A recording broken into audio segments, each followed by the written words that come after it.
Hello everyone, this is Kathy Lean again, and in this chapter we're going to talk about some of the most popular cryptocurrencies. There's actually hundreds of them and growing, but we're just going to cover the top 10 cryptocurrencies. And before we get too much into it, I'd like to share with you this disclaimer that says trading Forex and trading cryptocurrencies carry a high level of risk and may not be suitable for all investors.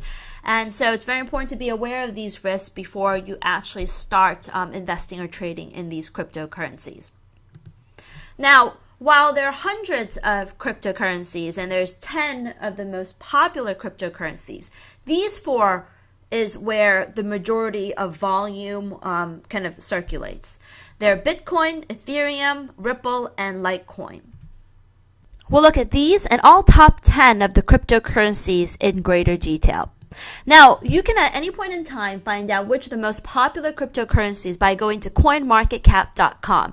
This is probably one of the most popular cryptocurrency websites, and when we go into our resources, we do talk about how to research cryptocurrencies, but this is one of the first places to start because they really share with you the information on which cryptocurrencies are getting the most interest. While it may be fascinating to get in the ground up and invest in cryptocurrencies that are just emerging, and a lot of times they're just emerging and they may not have that much interest because they may not last for a very long time. So coin market cap is a great place to start at least filtering down what cryptocurrencies you really want to get involved in. There's a lot of information there. The first one and the most famous and most popular and most actively traded cryptocurrency is hands down Bitcoin, BTC. Bitcoin is the digital gold standard in the whole cryptocurrency industry. It's the only currency that's really used as a payment mechanism. And it's basically the de facto currency of cybercrime like the darknet markets or ransomware. It was invented almost 10 years ago, October 31st, 2008, by Satoshi Nakamoto. And what he did was he published the invention to a cryptography mailing list, which is a peer-to-peer electronic cash system, as an open source code, and it was released in January 2009. Now, this was not the first time someone has tried to create a digital currency, but what made it successful and the most important part of his invention was that he was able to develop a decentralized digital cash system. And the mechanics, are really complicated, more than you need to know. But the only thing you really need to know is that, it was very groundbreaking at the time. Because in order to realize digital cash, what you needed was a payment system with accounts, balances, transactions, all of that to avoid double accounting, and a centralized server in kind of a decentralized network. And that's what he was able to achieve. And that's kind of why that plus how long it's been around is kind of why Bitcoin is the poster child of digital currency. It is the one that always gets the most interest whenever people are looking at digital currencies. The second one is Ethereum. Ethereum is the second most popular cryptocurrency, and it's only 3 years old. I mean, Bitcoin is almost 10 years old, and Ethereum, or basically 10 years old, or almost 10 years old, sorry. Ethereum is only 3 years old, yet it exploded in popularity beyond all these other instruments, some of which are even older than Ethereum. And the reason is because Ethereum has two distinct differences. The first is that a Bitcoin blockchain is focused on tracking the digital ownership of Bitcoins. Ethereum, on the other hand, is not just a digital currency, but a blockchain focused on running the code of any decentralized application. So instead of mining for Bitcoins, miners actually earn Ether that fuels the network. The second main difference between Ethereum and Bitcoin is that it's far more flexible. And this is what people really like about Ethereum, is that it allows users to create smart contracts where they can put an amount, a date. So the best example for this, or the simplest, would be, let's imagine an Ethereum user can send, let's say, 10 Ether to a friend on a certain date using a smart contract. So they can say, on January 1st, 2018, I want to send 10 Ether to my friend. And that can all be automated to do so. So, that you can imagine that can be used in many, many different ways. Ethereum is actually a platform that's built specifically for creating smart contracts. So basically, it's like automated transactions that you can invest, spend, and save. And it lets you exchange not just money, but property, stock, almost anything without a lawyer, notary, or service provider. And that's why some people view Ethereum as the ultimate vending machine. And it's, exploded in popularity because of that. There's a great YouTube video that I want to share with you that's only a minute long or a minute and a half long that I think really explains Ethereum's benefits and how it works. You've probably heard of Bitcoin, but what about Ether? There's an arms race going on right now in the world of cryptocurrencies, and Bitcoin and Ether are leading the pack. Ether's a 3-year-old digital currency, Bitcoin's closest competitor, and it's largely been flying under the radar despite growing at breakneck speed. Investors have been super bullish on Bitcoin because it's nearly tripled in value so far this year, but Ether, it's up roughly 4,000% year to date. These rivals have a lot in common. They're both open-source digital currencies used to make somewhat anonymous transactions. Ether even has digital coins just like Bitcoin. They both also saw their share of big volatile moves. The most recent, when Ether virtually lost all its value in a single day in a June flash crash. It went from $319 to 10 cents on one exchange before recovering all of its losses. But here's the critical difference. While they're both powered by a type of technology called blockchain, a whole lot of people think Ether's technology is way better. So, what's blockchain? Think of it like the DNA of a digital currency. It's an online ledger that records every single transaction made. Since cryptocurrency has no physical imprint, blockchain allows money to be tracked all over the web so it can't be copied or counterfeited. Ether's blockchain is called Ethereum, and unlike Bitcoin's blockchain, it features a key piece of technology called the smart contract. It doesn't just track transactions, it programs them. We have a touch of this now with automated payments and deposits, but imagine being able to have your money invest, spend, and save all on its own. You'd literally be putting your money to work for you. Smart contracts let you exchange not just money, but property, stock, really anything, without having to go through a lawyer, notary, or some other service provider.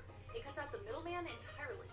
That's why investors have taken notice, and why many think Ethereum is a stronger and potentially more lucrative technology than the one that underpins Bitcoin. It's like the ultimate vending machine. You make a deposit of the cryptocurrency for the specific product you want, and all the mechanics of that transaction are automated, right down to the penalty if you don't hold up your end of the bargain. So whereas Bitcoin is all about payment technology, the Ethereum blockchain technology has other real-world applications, ranging from gambling to banking. That's why a big driver of the Ether rally is its popularity among big corporates. Just take Barclays. It's using Ethereum smart contracts as a way to trade derivatives. Either way, for all the attention that Bitcoin has been getting, it's clear it's no longer alone in the cryptocurrency conversation. So I don't think I could have said it better than this video by CNBC. I think they did a really good job of explaining the difference between Bitcoin and Ethereum and just talking about how they work. So, Ethereum is the second most popular cryptocurrency. And the third one is Ripple. And I think I want to actually zoom in here a little bit. So the third one is Ripple. Ripple has the third greatest market cap, but it's actually less popular in terms of usage and interest than Bitcoin Cash and Litecoin. So while Ripple has a native cryptocurrency called XRP, it is more of a medium to transfer money and payments. Ripple currently has the 10% of the market cap of Bitcoin. Bitcoin and Ethereum together make about 70% of the total cryptocurrency market. But Ripple only has about 10% of the market cap of Bitcoin, but it could be the first cryptocurrency used by big business since it seeks to disrupt a current financial service, which is money transfers and settlements, while Ether basically aims to create a new type of financial transaction known as smart contracts. So banks are adopting Ripple at an increasing pace, and that's why it's shot up to the third most popular cryptocurrency. I mean, last month, for example, Ripple signed up 10 new financial institutions, including BBVA, to payments platform that supports, faster transactions by eliminating the friction between various currencies and systems. And you have a lot more banks who are also customers of this platform. So while Bitcoin is the poster child of cryptocurrencies, it is primarily used more as an investment, a trading vehicle, and it's, has run into significant latency issues with handling transactions. So Ripple and Ethereum have really kind of emerged as the early leaders of enabling business transactions for the financial sector and true digital payments. And that's why, first of all, that's why you're getting so much more interest, and that's why this circulating supply of Ripple is so much more in some ways, and why it's really become so popular. The next one is Bitcoin Cash. Bitcoin Cash is very recent. It was only launched on August 1st of 2017, so very, very new. And it was created as a result of forking Bitcoin Core, and it really wasn't created, from scratch. So it isn't new. It's just, other cryptocurrencies have come from Bitcoin in the past, and the only difference is that they're not as valuable as Bitcoin Cash currently is. Now, that being said, it does mean that anyone who held Bitcoin before the Bitcoin was forked into, this new currency was forked from Bitcoin, has the potential to access an equal amount of Bitcoin Cash, and so that gave it a lot of interest. But the main thing is that it's really difficult to transact in Bitcoin Cash. While some exchanges have added the new currency for trading, the liquidity is very low, which is why its price is kind of exaggerated, and most exchanges aren't accepting deposits yet. And the only Bitcoin Cash available to trade is the currency that was originally accredited by the exchanges after the fork. So a lot of people just holding Bitcoin Cash, stuck waiting, and I think they're having difficulty selling it or transferring it. There's a lot of fear that once they're able to do so, they may want to cash out quickly, and that could lead to a big drop in the value of Bitcoin Cash. Litecoin, on the other hand, has been around much longer. Litecoin was developed in 2011, so it's older than Ethereum, and it's older than Bitcoin Cash. And Litecoin was actually the first cryptocurrency that came after Bitcoin, and so when it came, it was actually kind of known as the silver to the digital gold Bitcoin. It was faster than Bitcoin. There was a larger amount of tokens, and it had a new mining algorithm that just made it speedier. But it kind of failed to find a real life use case, and then kind of slipped in its status, but still being developed and traded and hoarded as a backup whenever Bitcoin has movements. Now Dash is in many ways more similar to Bitcoin in that it's marketed to the regular Joe, the regular investor. It aims to be more friendly. Its website is, much more user-friendly, and it's supposed to be faster with low transaction fees. And it was started in January 2014. So, for example, you could send Dash to your friend in Japan, and he would get it in less than a minute without the big international fees attached to it. And you can send it privately, meaning the transaction couldn't be traced, which was a big distinction from Bitcoin, which has no privacy features. And Dash also offers an instant send option for those who want a faster transaction speed whenever you go, to buy a cup of coffee or something. Next up is NEM. Now, NEM was built to address a lot of the cryptocurrency issues like scalability, ease of use, energy consumption, government incentive to use, and avoiding centralized players like miners or government. It had a fixed supply and a steadily increasing value. Now, ZEM is not mined, it's harvested. And when an account has 10,000 or more NEM, the money will naturally become vested by the algorithm. And then you can begin to start harvesting the block fees. And this, is more energy efficient because you can turn off your computer and still be harvesting, which is what you cannot do with Bitcoin. The more NEM that is used, the higher the amounts the harvesters receive. that's pretty much the basis of NEM. It's, obviously not as popular as some of the other instruments. Monero, 8th most popular cryptocurrency. Monero is the most prominent of the CryptoNight algorithm. This algorithm was invented to add the privacy feature that Bitcoin was missing. And if you use Bitcoin, every transaction is documented in the blockchain and the trail can be followed. I mean, it is anonymous once it moves into the wallet, but before that it can be followed. Now, with the introduction of a concept called ring signatures, the CryptoNight algorithm was able to cut through that trail. Monero's popularity came in 2016 when some darknets decided to accept it as a currency.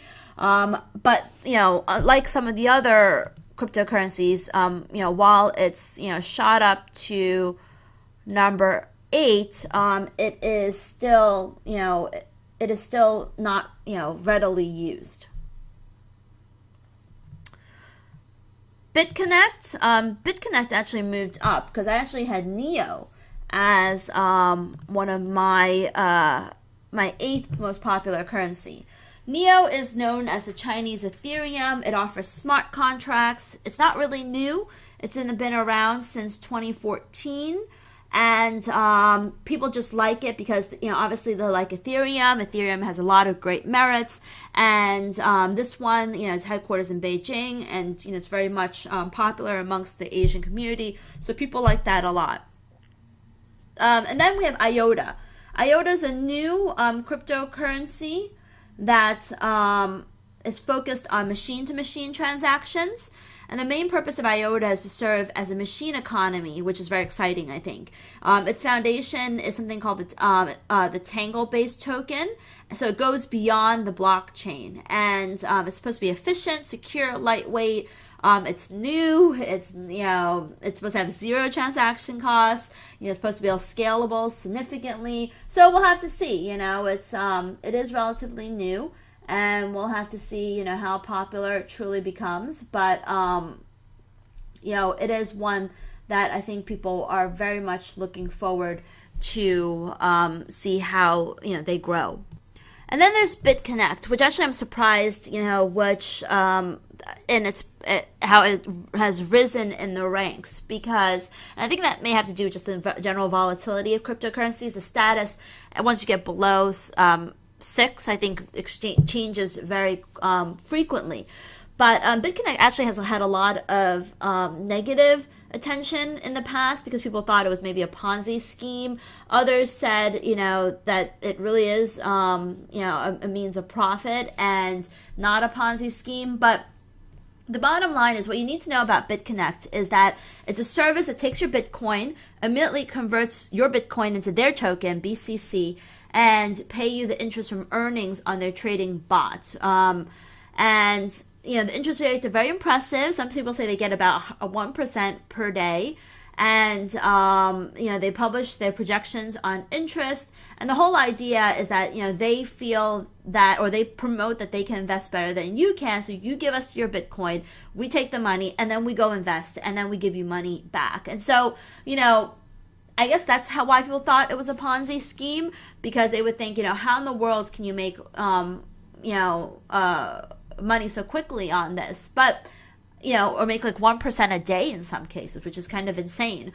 So you can understand where the skepticism comes from, but their whole idea is that, they can invest better than you do, and you can earn passive income, which is probably why BitConnect has, increased in popularity, because people obviously like the concept of that. So, that's basically the top 10 cryptocurrencies. A lot of information there. They change all the time. You can always go to CoinMarketCap, click on that link, and read through the description. And we'll teach you in the next chapter how to research these cryptocurrencies so that you can be much more comfortable with them and learn how they work, and basically follow up with their progress so you truly understand